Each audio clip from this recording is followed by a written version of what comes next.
ಅಶ್ವತ್ಥಕಟ್ಟೆ ಆಂಜನೇಯ ಸ್ವಾಮಿ ದೇವಾಲಯದ ಬಳಿ ಲಘು ವಾಹನ ಚಾಲಕರ ಸಂಘದಿಂದ 10,000 ಮಂದಿಗೆ ಮಜ್ಜಿಗೆ, ಪಾನಕ, ಕೋಸಂಬರಿ, ಅನ್ನ ಸಂತರ್ಪಣೆ ಮಾಡುವ ಮುಖಾಂತರವಾಗಿ ಸಡಗರ ಸಂಭ್ರಮದ ಶ್ರೀರಾಮನವಮಿ ಆಚರಣೆ.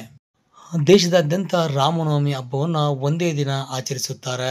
ಆದರೆ ಬೆಂಗಳೂರು ಗ್ರಾಮಾಂತರ ಜಿಲ್ಲೆಯ ಹೊಸಕೋಟೆ ನಗರದ ಕಾಲೇಜು ರಸ್ತೆಯಲ್ಲಿರುವ ಅಯ್ಯಪ್ಪಸ್ವಾಮಿ ದೇವಾಲಯದ ಸಮೀಪ ಅಶ್ವತ್ಥಕಟ್ಟೆ ಆಂಜನೇಯ ಸ್ವಾಮಿ ದೇವಾಲಯದಲ್ಲಿ ಲಘು ವಾಹನ ಚಾಲಕರ ಸಂಘದಿಂದ ರಾಮನವಮಿ ನಿತ್ಯೋತ್ಸವವಾಗಬೇಕು ಎಂಬ ನಿಟ್ಟಿನಲ್ಲಿ ರಾಮನವಮಿ ಕಳೆದ ಒಂದು ವಾರದ ನಂತರ ದೇವಾಲಯವನ್ನು ವಿವಿಧ ಅಲಂಕಾರ, ವಿದ್ಯುತ್ ದೀಪಾಲಂಕಾರಗಳಿಂದ ಸಿಂಗರಿಸಿ ವಿಶೇಷ ಅಭಿಷೇಕ ಪೂಜೆಗಳನ್ನು ಸಲ್ಲಿಸುವ ಮುಖಾಂತರವಾಗಿ ಪಾತ್ರೆಗಳಲ್ಲಿ ಕೆಜಿಗಟ್ಟಲೆ ಅನ್ನ, ಮಜ್ಜಿಗೆ, ಪಾನಕ, ಕೋಸಂಬರಿಯನ್ನು ಸಿದ್ಧಪಡಿಸಿ ಬೆಳಗ್ಗೆ 10:30ರಿಂದ ಸಂಜೆ 4-5 ಗಂಟೆವರೆಗೆ 10,000ಕ್ಕೂ ಅಧಿಕ ಮಂದಿಗೆ ಮಜ್ಜಿಗೆ, ಪಾನಕ, ಕೋಸಂಬರಿಯನ್ನು ವಿತರಿಸಿ ರಾಮ ಧ್ಯಾನವನ್ನು ಮಾಡಿ ಶ್ರೀರಾಮನವಮಿ ಹಬ್ಬವನ್ನು ಭಕ್ತಿ ಭಾವ ಸಡಗರದಿಂದ ಆಚರಿಸುತ್ತಾರೆ.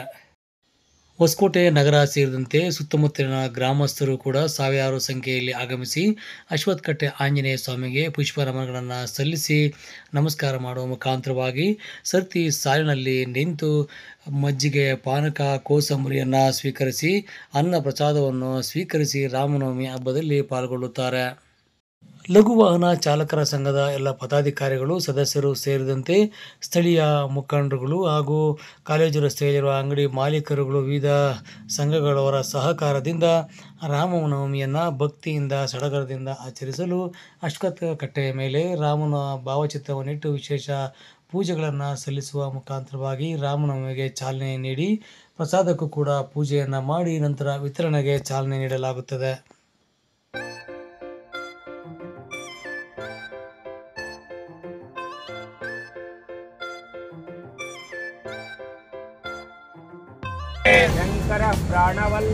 ಶಂಕರ ಪ್ರಾಣವಲ್ಲಭೆ ಜ್ಞಾನ ಸೌಭಾಗ್ಯ ನಿತ್ಯರ್ಥಂ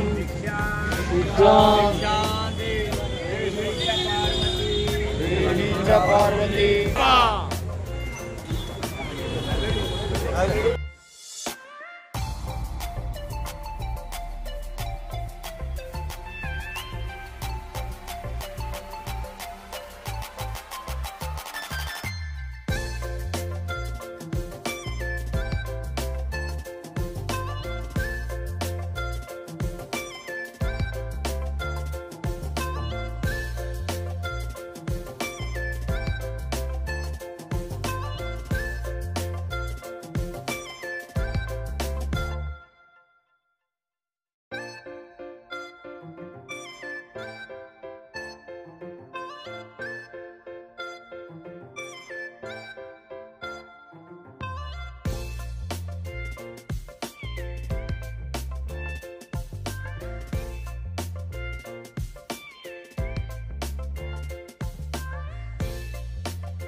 ಜೈ ಶ್ರೀರಾಮ್. ನಮ್ಮ ಅಯ್ಯಪ್ಪ ಸ್ವಾಮಿ ಲಘು ಆಟೋ ಚಾಲಕ ಸಂಘದಿಂದ 21ನೇ ವರ್ಷದ ಶ್ರೀರಾಮನವಮಿಯನ್ನು ಹಮ್ಮಿಕೊಂಡಿದ್ದಾರೆ. ಇದು ನಮ್ಮ ಹೊಸಕೋಟೆ ತಾಲೂಕಿನ ಎಲ್ಲ ಜನಗಳಿಗೂ ಆಯು ಆರೋಗ್ಯ ಐಶ್ವರ್ಯ ಅಭಿವೃದ್ಧಿಯನ್ನು ಕೊಟ್ಟು ಕಾಪಾಡಲಿ. ಹಾಗೆ ನಮ್ಮ ಲಘು ವಾಹನ ಚಾಲಕರಿಗೆ ಅವ್ರಿಗ ಭಗವಂತ ಎಲ್ಲಾ ತರ ಆರೋಗ್ಯ ಐಶ್ವರ್ಯವನ್ನು ಕೊಟ್ಟು ಕಾಪಾಡಲಿ, ಅವರ ಬಿಸ್ನೆಸ್ ಚೆನ್ನಾಗಲಿ. ಹಾಗೆ ನಮ್ಮ ಇವು ರಚ್ಚಕಟ್ಟೆ ನೋಡ್ಕೊಂಡಿವರು ಈ ಮೂಲತಃ ಬ್ರಹ್ಮಯ್ಯ, ಮಧ್ಯತೋ ವಿಷ್ಣು ರೂಪಿಣಿ, ಅಗ್ರತೋ ಶಿವರೂಪಾಯ ಅಂದ್ಬಿಟ್ಟು ಈ ರಚೆಯಲ್ಲಿ ಇವರು ಪ್ರತಿ ವರ್ಷ 21 ವರ್ಷಗಳಿಂದನೂ ಪಾನಕ, ಮಜ್ಜಿಗೆ ಮತ್ತು ಪ್ರಸಾದ ಆಮೇಲೆ ಇದು ಕೋಸಂಬರಿಯನ್ನು ಕೊಟ್ಟು ಈ ನಮ್ಮ ಭಕ್ತಾದಿಗಳು, ಸುಮಾರು ಭಕ್ತಾದಿಗಳು, 100 ಜನ ಭಕ್ತಾದಿಗಳು, 1000 ಜನ ಭಕ್ತಾದಿಗಳು ಬಂದು 10:00 ಶುರು ಮಾಡಿದ್ರೆ ಸುಮಾರು 4 ಗಂಟೆ ನಡೀತದೆ. ಒಂದು 5,000 ಜನ ತನಕ ಇಲ್ಲಿ ಪ್ರಸಾದವನ್ನು ಸ್ವೀಕರಣೆ ಮಾಡ್ತಾರೆ. ಇಲ್ಲಿ ಹೈವೇ ರಸ್ತೆಯಿಂದ ಅಯ್ಯಪ್ಪ ಟೆಂಪಲ್ ಇರೋದ್ರಿಂದ ಇಲ್ಲಿ ಬಹಳ ಜನಗಳು ಬರ್ತಾರೆ. ಬಹಳ ಜನ ಬರೋದಕ್ಕೆ ನಮ್ಮ ಲಘು ವಾಹನ ಚಾಲಕರು ಬಹಳ ವಿಜೃಂಭಣೆಯಿಂದ ಅವರೇ ಕಲೆಕ್ಷನ್ ಮಾಡಿ, ಅವರೇ ಸ್ವತಃ ಹಣಗಳು ಹಾಕೊಂಡು ನಮ್ಮ ಅಭಿವೃದ್ಧಿ ಆಮೇಲೆ ನಮ್ಮ ಧಾರ್ಮಿಕತೆಯನ್ನು ಕಾಪಾಡೋದ್ರಲ್ಲಿ ಅವರು ಶ್ರೇಷ್ಠರಾಗ್ತಾರೆ. ಅವ್ರ ದೇವರು ಆರೋಗ್ಯ ಐಶ್ವರ್ಯ ಕಾಪಾಡಲಿ ಅಂತ ನಮ್ಮ ಮಾತನ್ನು ಮುಗಿಸ್ತೇನೆ. ಈ ಒಂದು ಕಾರ್ಯಕ್ರಮಕ್ಕೆ ಅಂದ್ರೆ ಶ್ರೀರಾಮನವಮಿಗೆ ಯಾರ್ಯಾರು ಭಕ್ತಾದಿಗಳು ಸಹಾಯ ಮಾಡಿದಾರೋ ಅವರ ಕುಟುಂಬಕ್ಕೆ ಆಯು ಆರೋಗ್ಯ ಐಶ್ವರ್ಯ ಸಿಗ್ಲಿ ಅಂತ ಬಿಟ್ಟು ನಾವು ಲಘು ವಾಹನ ಚಾಲಕರ ಪರವಾಗಿ ಬೇಡಿಕೊಳ್ಳುತ್ತೇವೆ. ನನ್ನ ಹೆಸರು ಅಜಿತ್ ಅಂತ, ನಾನು ಇಲ್ಲಿ ಆಟೋ ಚಾಲಕರು. ಇಲ್ಲಿ ನಾವು ಸುಮಾರು 21 ವರ್ಷದಿಂದ ಸತತವಾಗಿ ಶ್ರೀರಾಮನವಮಿ ಹಬ್ಬನ ಆಚರಣೆ ಮಾಡ್ತಾ ಬಂದಿದ್ದೀವಿ. ನಾವು ಪ್ರತಿ ವರ್ಷ ಶ್ರೀರಾಮನವಮಿ ಹಬ್ಬ ಮುಗಿದ ನಂತರ ಒಂದು ವಾರ ಆದ್ಮೇಲೆ ನಾವಿಲ್ಲಿ ಹಬ್ಬ ಹಮ್ಮಿಕೊಳ್ತೀವಿ. ಇಲ್ಲಿ ನಮ್ಗೆ ಅಕ್ಕಪಕ್ಕ ಅಂಗಡಿಗಳವರು ಮತ್ತೆ ದೇವಸ್ಥಾನದವರು ಮತ್ತೆ ಈ ಎದುರು ಜನಗಳು ಎಲ್ಲ ಸಹಕರಿಸಿ ನಮ್ಗೆ ಇಲ್ಲಿ ಹಬ್ಬ ಆಚರಣೆ ಮಾಡೋದಕ್ಕೆ ತುಂಬಾ ಸಹಾಯ ಮಾಡ್ತಾರೆ. ನಾವು ಸುಮಾರು ಇಲ್ಲಿ ಒಂದು 5,000 ರಿಂದ 10,000 ಜನವರೆಗೂ ಊಟ ಮಾಡ್ತಾರೆ. ಇಲ್ಲಿ ಅನ್ನದಾನ, ಮಜ್ಜಿಗೆ, ಪಾನಕ ಈ ತರ ಕೋಸಂಬರಿ ವಿತರಣೆ ಮಾಡ್ತೀವಿ. ಸುಮಾರು ಬೆಳಗ್ಗೆ 10:30 ಸ್ಟಾರ್ಟ್ ಆದ್ರೆ ಸಂಜೆ 4 ಗಂಟೆವರೆಗೂ ಸತತವಾಗಿ ಊಟ ನಡೆಯುತ್ತೆ. ಭಕ್ತಾದಿಗಳು ತುಂಬಾ ಚೆನ್ನಾಗಿ ಸಹಕರಿಸ್ತಾರೆ. ಇಲ್ಲಿ ಯಾವುದೇ ರೀತಿ ತೊಂದರೆ ಇಲ್ಲ. ಇಲ್ಲಿ ಎಲ್ಲರೂ ತುಂಬಾ ಚೆನ್ನಾಗಿ ನಮ್ಮ ಜೊತೆಲಿ ಕೈ ಜೋಡಿಸಿ ನಮ್ಗೆ ಇಲ್ಲಿ ಒಂದು ಕಾರ್ಯಕ್ರಮ ನಡೆಸಲು ತುಂಬಾ ಯಶಸ್ವಿ ಮಾಡ್ಕೊಡ್ತಾರೆ.